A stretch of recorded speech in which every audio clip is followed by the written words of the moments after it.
13 থেকে আমি 10 to the পাওয়ার 3 লিখে রাখছি, এমনি করবো, শেষ, মার্ক শেষ। বলবো সব আমার করে দিয়েছি 0। তাহলে কি আসলো 10 টু দি পাওয়ার 13 গুণ আর এর মান কত হয়, আর এর মান কত, আর এর মান 2 স্কয়ার,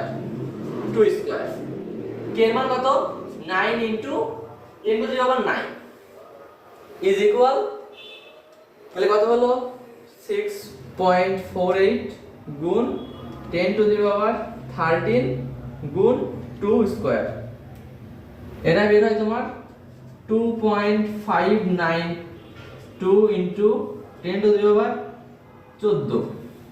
এটা ভাই 2q স্কয়ারের মান, আমার লাগবে শুধু q এর মান। আমাদের কি বলছে এখানে, শুধু q এর মান, আমাদের এখানে আছে 2q স্কয়ারের মান। কি করব, 2 টা পাশে ভাগ করে দেব। দেখো এখানে ইকুয়াল বাল উপরে 2 ক্যালকুলেশন করে এখানে নামালাম, আর এই যে নিচের এই যে এটা নিচেই লিখলাম। এবার আমরা এই নিচেরটা সব এটাকে ভাগ দিয়ে দেব। দেখো ভাগ 9 into 10 to the power 9 equal দিয়ে হচ্ছে তোমার আসবে হচ্ছে 2q স্কয়ার ইকুয়াল 2.88 গুণ 10 ইনভার্স 22। ভুল হলো নাকি তার আগে চেক করে নিন। 6.48 10 টু দি পাওয়ার 13 গুণ 2 স্কয়ার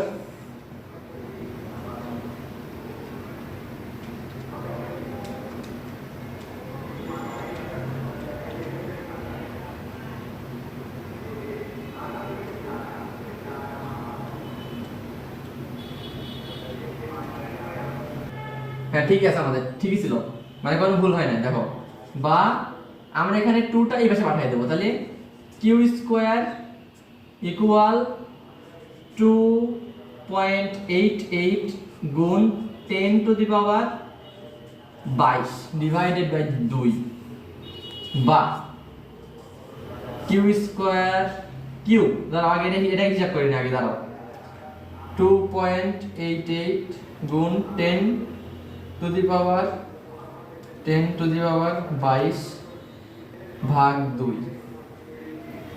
এটা তোমার q square is equal 1.44 into 10 to the power 22।